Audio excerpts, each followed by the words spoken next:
皆さんまた来てくださってありがとうございます。今週のニューヨークの、話題、月曜日にメットのギャラがあったので、そちらの模様をどうぞ。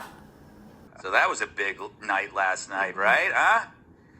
I'm speaking of the Met Gala. At 37 grand per ticket. And security to keep us dirty folk at a distance. Masked photographers were still allowed in to make sure the elites didn't get all dressed up for nothing. And what a glorious spectacle of the world's richest and most beautiful people, gallivanting like Clydesdale horses in drag, starving themselves on cigarettes and Diet Coke. The breakfast of supermodels. Fun fact, that's how Mr. Ed's wife died. So let's run through the conformity. There's Katy Perry. She seems to have lost her kooky style and her mask. When they asked her who she was wearing, she said, hefty bag.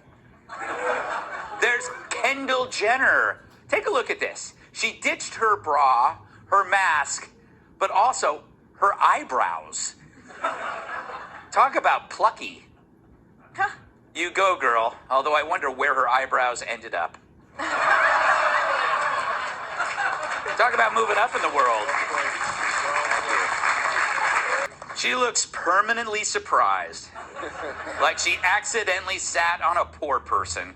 And then look at Cara Delevingne. No shirt, her torso soaked in gold paint. She better be careful or she might end up in William Devane's safe. She looks like a bowling trophy with breasts. Of course, she had no mask either. How else would anyone recognize her? Then there's Hillary in a long, flowing gown. I gotta say, that's quite a train, and not the kind Bill likes. Wait.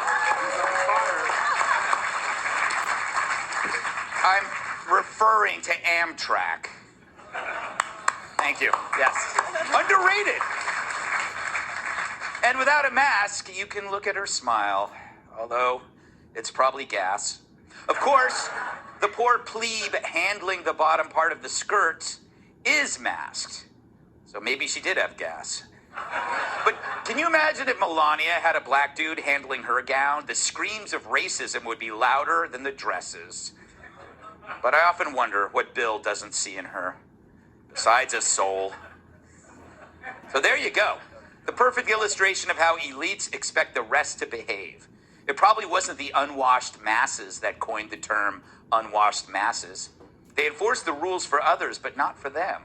With or without the masks, we can see who they really are deep down at events like this, strutting around like butter would melt in their lying mouths.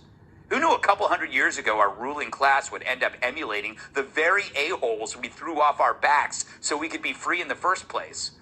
The masked and unmasked, master and servant. It's not about race or gender. It's about power. The theme of the gala was gilded glamour, but it should have been the Victorian era, contrasting excess with servitude. And masks are definitely the new whitehead caps worn by old maids.